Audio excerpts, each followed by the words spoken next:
How's it going, everyone, and welcome to the next volume by volume, but maybe this time it's not volume by volume. This series did originally come out in, I think they call them tankobons in Japan, but in America we've only received it in an omnibus form, as far as I know, which is going to be Uzumaki, as you saw in the title, a story about, or a horror story about, spirals, and how spirals can be scary.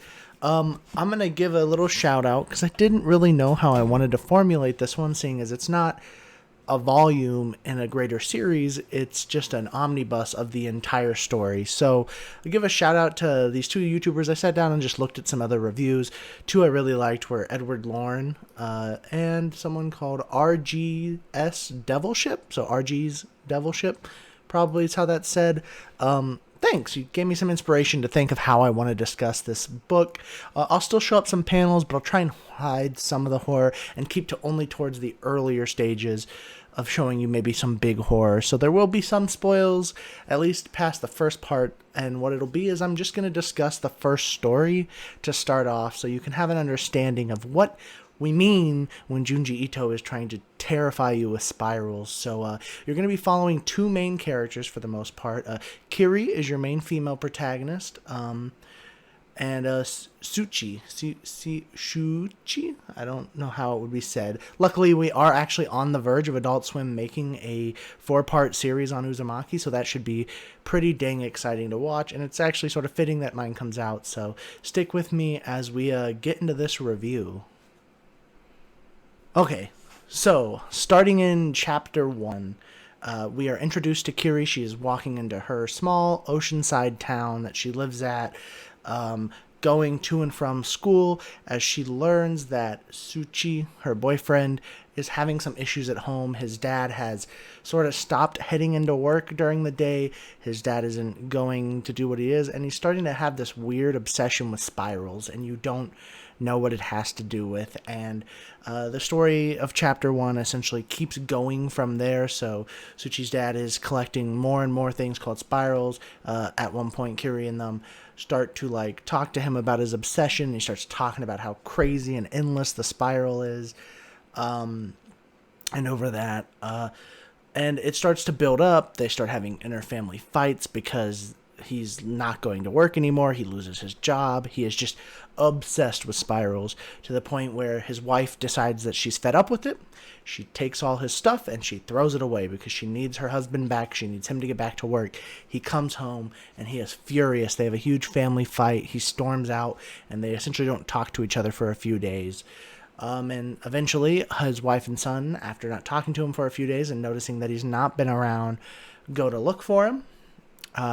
They go into his study where he had all his spirals stored up and packed up. They open a little, I guess you'd call it a container, a little round container, and they find their husband and father curled up into a spiral and dead in this basket, as this curse of a spiral essentially has gotten him, in a sense. And the chapter ends on them going to his funeral. In that town they do cremations, and when they cremate him, a spiral forms in the air. So as you can see, there's definitely a lot of theming here.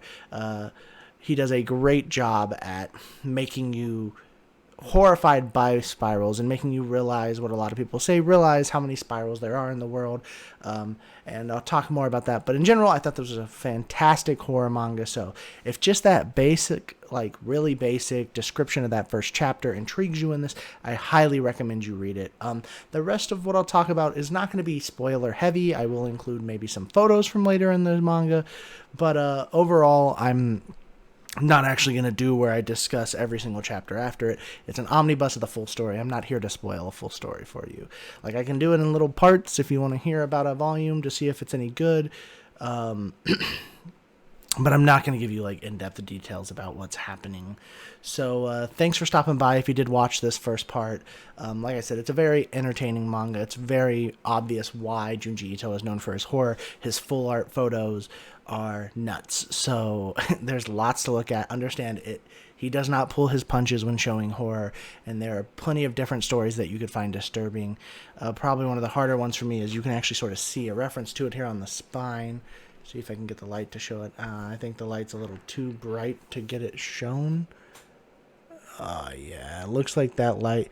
As you can see, there's like this art of this monstrosity on the spine. And even on the cover, you can see that there's art, and on the back, there's art, all relevant to the story of Uzumaki. So he has fantastic works in this. So after this point on, I'm going to get a little bit more in detail about what happens later and my thoughts. So overall, I enjoyed it a lot. I think it's neat how he takes, I think someone in one of the reviews I mentioned says it's like episodes. And it really is. It features the main character, Suchi and Kiri, but not every story really revolves around them, and it's them sort of like bumping into this horror or horror happening around them in their town. A big issue I can say I have with the main characters is their suspension of disbelief. Very early on, Suchi is very convinced that there's a curse of spirals, and he just never leaves town. At first, it's because you think maybe, well, he's in love with Kiri, he wants to get her out of town, but no, he just stays. Even though he knows the town's going to shit, and it's going to go even worse, he just stays. And then Carrie, on the other hand, you get like 6 stories in, she's seen some horrible stuff in this town. And she's just like, nah, there's not a curse of spirals. You know, I just saw some crazy shit happen with hair and my lover's mom and dad. Like, nah, totally not. There's not a curse of spirals. And those are probably my biggest complaints, is I just thought it was funny that with the stuff that they're seeing, that they're able to suspend some disbelief about the horrors that are happening in their town. Other than that, I think for me, I like too how later it starts out episodic, but does wrap into a full story. So a lot of the final chapters are interconnected about a single story on what's happening at the town at that point. I won't express much more than that because it would be spoilery. Another thing I think Junji Ito does really good in this manga is leaving breadcrumbs for what's going to happen later. There's a lot of mentions of things throughout the story that are like, hey, look at this towel. That's a weird looking towel. And then 3 stories down the road, that towel comes into play. That has nothing to do with Uzumaki. I made it up because I don't want to spoil what these breadcrumbs are, because you'll know that they're leading to something. And yeah, it makes an engaging read. I read it in 2 nights. I think I had to split up my reading of it, but I read it pretty quick. I wanted to sit down and I wanted to get through the series as a whole. Just because it is my first Junji Ito work. I've never read anything of Junji Ito, and the main one I see recommended is Uzumaki, especially because he's dealing with horror that you might not be used to, as instead of using people or monsters, he's just using spirals, and just how spirals are everywhere. And they add a lot of insight. There are some like little bonus comics at the end, which are supposed to represent the bonus comics, I guess, that came in the Tankobons. Discussing his thoughts on spirals, and essentially it seems like he's just, I think a lot of people think these artists are really they have lots of depth when they're creating these stories and these horror stories. I think he was just like, man, I got to make something for this comic. I need a horror, but I want to do something unique. Oh, you know what? Spirals. Think about it. Spirals are here. They're endless. They draw you to the center. And these are things that are expressed later in his little bonus comics about himself, essentially. And I think that's funny how like someone could just sit here and be bored and like draw a spiral and be like, that's it. That's what my next series is going to be on. But definitely comes with a high recommendation from me. I really enjoyed Uzumaki. It's fun for me too because Naruto is definitely the main anime that started me on my fandom of manga and anime. So I didn't ever finish Naruto, but the fact that his last name's Uzumaki, named after the I don't actually know what Uzumaki is made out of, but the thing that goes in ramen noodle, which has the spiral on it, I just think that's fun for me as a little connection. But overall, I think they did well. So with that said, I don't think there's much more I want to say because I don't want to spoil it. I showed up probably some nice art for you, especially for how old it is. A lot of older things, maybe like Drifting Classroom, is a little rough just because it's so old. It's not like terribly rough. It's got really nice art, but it's not as great as some of the other works. Actually, right here, you can see it, Witch Hat Atelier, which is insanely detailed. But how old it is, it really holds up nowadays. If you don't want to buy something as thick and as big as Uzumaki, he has other stories that I hear are good. Rimina, I think Tomei is one of his main stories, and it's much smaller than Uzumaki, but I think Uzumaki's worth the price, and it pays off in the end.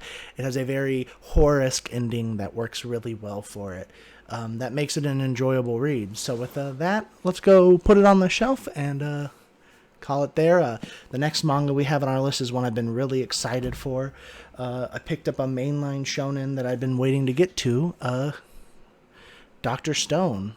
I'm debating if I like these covers or not. Like, I sort of like it, but then it's also sort of ugly. Like, the spines aren't fantastic, but I'm not that big of a collector. I'm just intrigued. I've heard really good stuff about Dr. Stone, so that'll be exciting. And I have to fill in time between ID Invaded and all the original ones I've read, because they actually come out, like, I think one of them comes out next month, and then I have two big mangas, or ID Invaded comes out in August, so I have a while. So I have to sort of have some mangas that I can keep in this volume by volume without pouring too much, because I don't, as you see, I don't have a ton of storage space. So from what I'm actually reading on my own, I have to make sure I have place to store it. So thanks for watching, everyone. And like I said, let's go put this on the shelf.